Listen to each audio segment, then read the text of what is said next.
শরীর ভীষণ খারাপ, কথা তোতলাবে, কারণ আমার জিভের এদিকে বেশ বিশাল বড় একখানা ঘায়ের মতন হয়েছে, যেটা ট্রিটমেন্ট চলছে। খুব কষ্ট করে কথা বলতে হবে। অ্যাকচুয়ালি কষ্ট করে বলতে হবে কেন বলছি এটা আপনারা বলবেন, কিন্তু আমাকে বলতে আসতেই হলো। কালকে একটা লাইভ আপনারা সবাই দেখেছেন, লাইভ নিয়ে বলি, তারপর অবশ্য করে ক্যাথার সম্পর্কে বলবো। আর ক্যাথার ভালোবাসার লোকেদের সম্পর্কে তো বলবোই।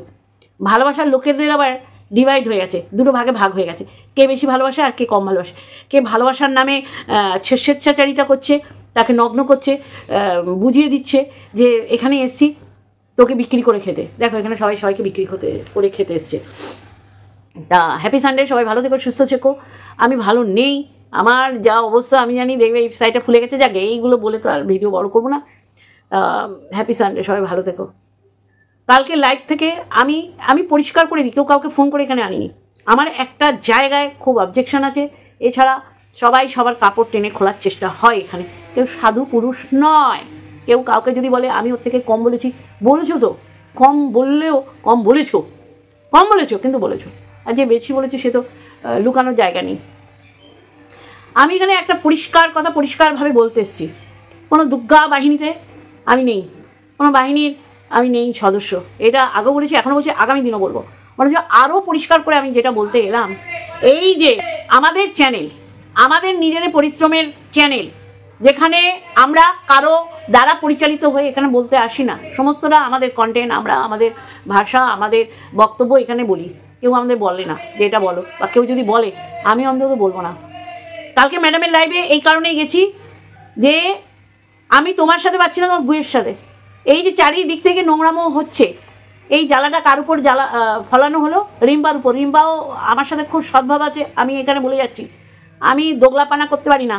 রিম্বাও প্রচুর ভুল সিদ্ধান্ত নেয়, হটকারিত্ব নেয়, এবং ভিডিও করার পর যখন গাতন খায় তখন বুঝতে পারে হয়তো আমার এই জায়গাটা বলা ঠিক হয়নি, কিন্তু ও বলেই যায়। রিম্বাও এইরকম অনেক কিছু আমার অ্যাবসেন্সে, আমার আড়াল আবডালে বলেছে। কোন জায়গায় দাঁড়িয়ে আমি রিম্বারকে সাপোর্ট করলাম কালকে? কারণ ওই রকম ভারী বাজারে একজনকে এনে রিম্বার চরিত্রের ঠিকুজি কুষ্টি বার করা হচ্ছে, এইটা আমি মানতে পারি না, এইটা কিছুতেই মানতে পারি না। এইবার পুরনো কাসন্দি ঘাটার আমার দরকার নেই, তাও আমি বলছি যে কেউ কাউকে ছেড়ে কথা এখানে বলেনি ভাই।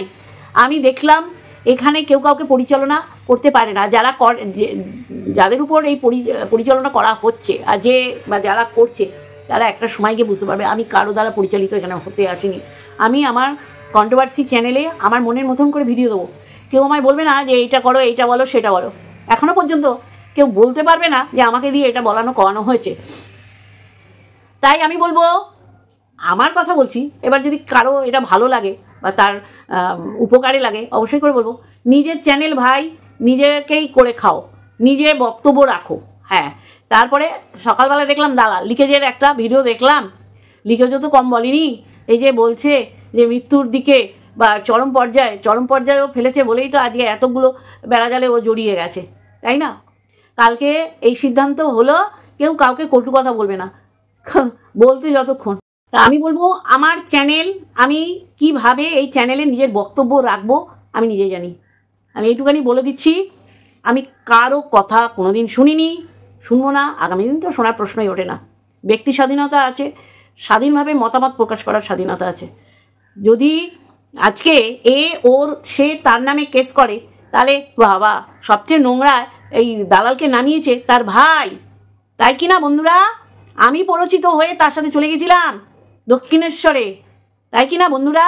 তাহলে আজকে তুমি একে ছাড় দেবে, তাকে ছাড় দেবে, তাকে ধরবে, তাকে পাজা কোলে আনবে, কাউকে দড়ি বেঁধে আনবে, এরকম করলে তো দ্বিচারিতা হয়ে গেল। তাকে সে নিজস্ব ব্যাপার, কাকে কি করবে না আমার দেখার বিষয় না।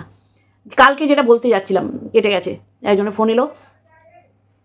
কালকে ম্যাডাম বারণ করলো যে কেউ কাউকে বলো না, কাউকে একজনকে সুযোগ দাও। দেন ধরিত্রীকে দেখলাম বলতে বসে গেছে। কি কারণে বলেছে সবাই জানে, তাহলে ওই পক্ষ থেকেও বলবে।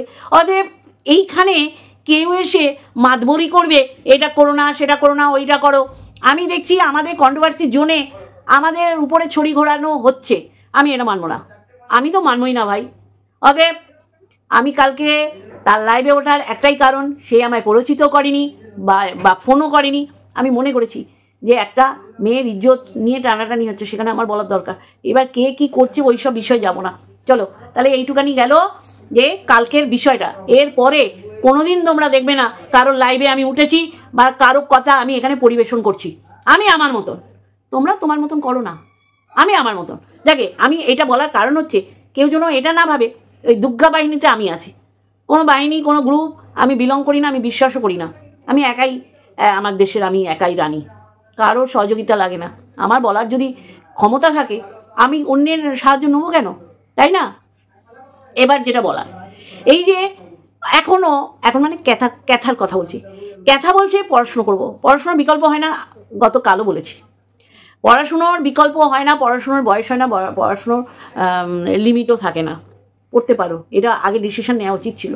তারপর কালকে যা যা শুনলাম যে কতটা মিথ্যাচারিতা করা হয়েছে সন্দীপের বিষয়, সন্দীপকে নিয়ে কোথায় নেমে ও বলেছে দেখা না ও কি করেছে, ও সার্চ ওয়ারেন্ট, মানে বাচ্চাকে এরা ইলিগালিভাবে আটকে রেখেছে,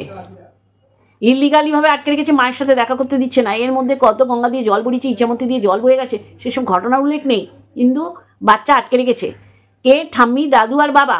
আর মা বাচ্চা পাচ্ছে না। মা কেন বেরিয়ে গেছে, কি কারণে বেরিয়ে গেছে, এতদিন পর কেন বাচ্চার কথা বলছে, এইসবের কোনো ধার ধারেনি। সে বলেছে যে বাচ্চা ওরা ইলিগালিভাবে আটকে রেখেছে, তাই সার্চ ওয়ারেন্ট করে বাচ্চাটাকে খুঁজে খেটে এনে মায়ের কোলে দিয়ে দেওয়া। আর মায়ের কোলে দিয়ে দেওয়া মানে বাচ্চার সাথে দেখা করতে মা যায়নি, একদম চিরস্থায়ী বন্দোবস্তের মতন, চিরজীবনের মতন বাচ্চা মায়ের কাছে চলে যাবে। তাহলে এটা তো চিরিংবাজি, এটা তো ছলনা, 420 ডিগ্রি। আর সেটার উপরেই সন্দীপ কেস করেছে, এই জন্য সন্দীপকে সেদিন যেতে হয়নি, পুরো পরিষ্কার। সবচেয়ে অবাক লাগছে এই যে ও বুঝে গেছে যে ডেট আমি 3 মাসের জায়গা আগিয়ে আনতে পারি, তাহলে আমি অনেক ইনফ্লুয়েন্স কাটাতে পারি। বাবা সেটা কি করে হয়? তুমি সিলেবাস বহির্ভূত পড়ে গিয়ে তুমি সিলেবাসের কোশ্চেনের অ্যান্সার দেবে? কখনো হয়? তুমি ঘটিয়ে রেখেছো এক ঘটনা আর জাজ সাহেবকে বোঝাচ্ছ, পিটিশনে দিচ্ছ আর এক ঘটনা, সেটা কখনো হতে পারে না। তাই যেটা হওয়ার সেটাই হয়েছে। এইবার বলি, এই যে ক্যাথার যে ভালোবাসা দুটো দল, এই যে দুটো দল, একটা দল চাইছে কন্ট্রোভার্সি হোক, কন্টেন্ট নিয়ে আমি এখানে ভিউজ গেইন করব, যেটা ওই যে হ্যাঁ বেনারসের বাইজি লাগে, খারাপ লাগে না? পুঙ্গু বলতে খুব ভালো লাগে, হ্যাঁ তাহলে গায়ে লাগছে। যাই হোক, এই যে হুনা মার্কা বেনারসের বাইজি, সে চাইছে পড়াশুনো কেন করবি, পড়াশুনো করলে তাহলে তুই বাচ্চা না করলে আমরা কি করে কাচ্চা খুলে দেবো আর ভিউজ কামাবো। ও যা জিনিস না, হ্যাঁ জলনদীপ মহিলা, দিদি বলবো না বোন বলবো আমি বুঝে পাচ্ছি না, ওই যে জলনদীপ, ও কিন্তু কিছু কথা ঠিক বলে, আমি বলে যাচ্ছি। ও কিন্তু চায় যেটা সে কনসেন্ট্রেশন করেছে সেটা হোক, সেটা ভুল হোক আর ঠিক হোক, সেটা অন্য বিষয়। আর এই যে হুনা মার্কা বেনারসে বাইজি চায় যে এইটার জন্য এন না হয়, তুই বাচ্চা চা এই পরিবেশ সৃষ্টি কর। কারণ এও বকের সাথে জড়িত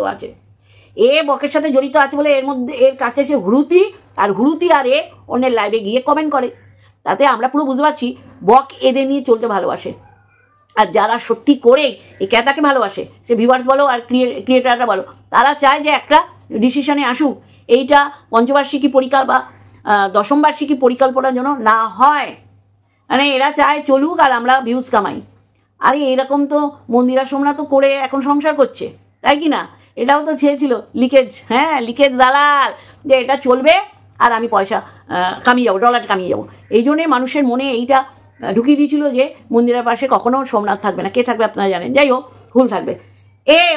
এরা চাইছে, এরা যা ক্লিকবেল খেলে, এরা মনে করে ক্যাথাকে কি ভালোবাসি, এরা কি বড় বড় এক একখানা বাস যে ক্যাথার পিছনে ঢোকার জন্য রেডি থাকে।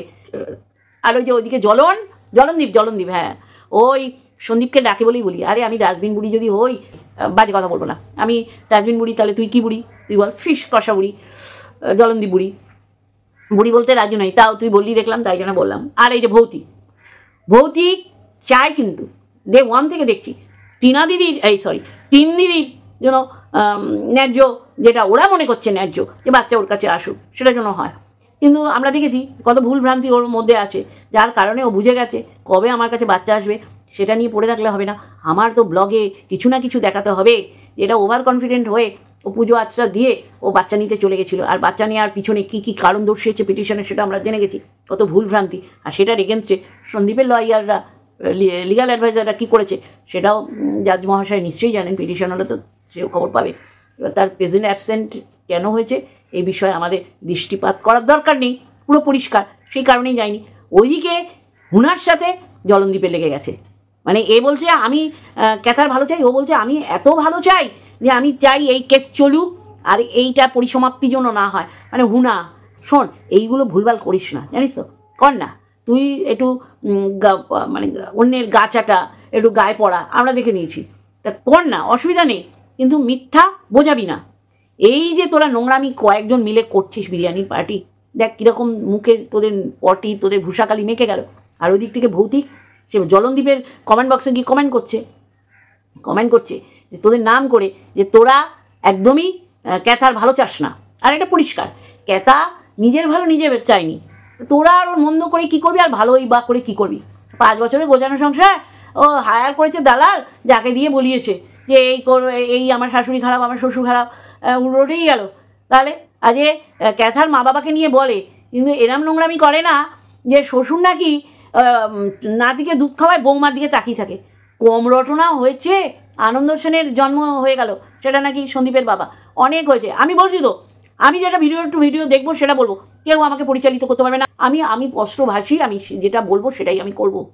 কালকে উঠেছি, কোনো শকুন না যে ওই পচাগলা দেহ খুঁড়ে খেতে এসছে। আরে তুই চুপ করে, তুই নিজেদের লোক দ্বারা বেশি নোংরামি তোর মধ্যে আছে সেটা প্রকাশ হয়েছে। তুই বড় কথা কম বল।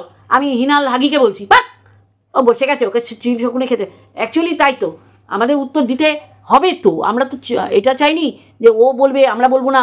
কেন, স্ট্রিম লাইভে সবাই উঠে সবাই বলবে, সবার বক্তব্য রাখার অধিকার আছে, স্বাধীনতা আছে। কিন্তু আমার মনে হয় ওটা গতকালই আমার শেষ হয়ে গেছে। আমি কোনো দিন কারোর লাইভে যাবো না, কিছু বলবো না। আমার ব্যক্তিগত, আমার যা বলার আমি ভিডিওর মাধ্যমে বলবো।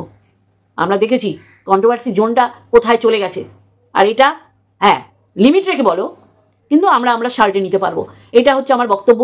আমার এখানে বলার কিছু নেই, কেউ আমাকে পরিচালনা করতে পারবে না, পরিচালিত করতে পারবে না। আমি আমার জায়গায় স্ট্রং আছি। শুধু বলবো, এই যে ক্যাথাকে যারা ভালোবাসে, এই ভালোবাসার ভূমিকা অবতীর্ণ হচ্ছে, বোঝাবার চেষ্টা করে, তাদের মধ্যে ফাটল দেখা দিয়েছে। এ বলছে এরা ইচ্ছা করে চলুক আর ক্যাথার টাকা ধ্বংস হোক, এরা একটা গ্রুপ।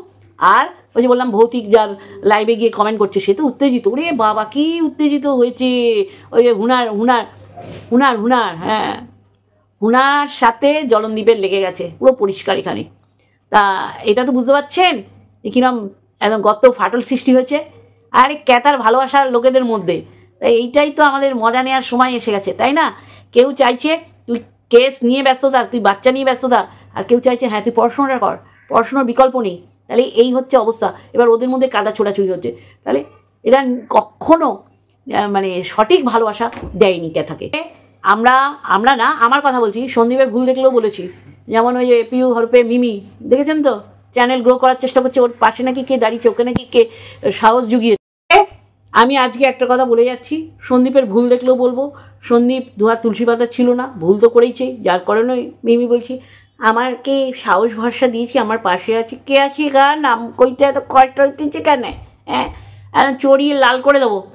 তুমি করো, যোগাসন করো, ফিজিওথেরাপি করো, চ্যানেল গ্রো করো, কিছু যায় আসে না। তুমি ওই ফিজিওথেরাপি আর যোগার নাম করে বড়শিতে একটা কাতলা রুই ধরো, হ্যাঁ, আর আমরা আছি। যদি ত্রিসীমানায় দেখি সন্দীপে একদম বাটাম দিয়ে একদম দিয়ে দেবো। আচ্ছা করে না, মুখের ভাষা দিয়ে, কোনো ফিজিক্যালি না। তাহলে সন্দীপের ভুল দেখলেও বলেছি, সন্দীপের ভালো দেখলে তো বলছি। তাই এইটুকুনি আমার বলা ছিল। যদি কোনো ভুল বা অপূর্ণ কোনো কথা থেকে থাকে, নিশ্চয়ই নেক্সট ভিডিওতে বলবো। আর ওষুধ পড়ছে, আশা করি আমি আরও পরিষ্কার কথা বলতে পারবো। Love you all.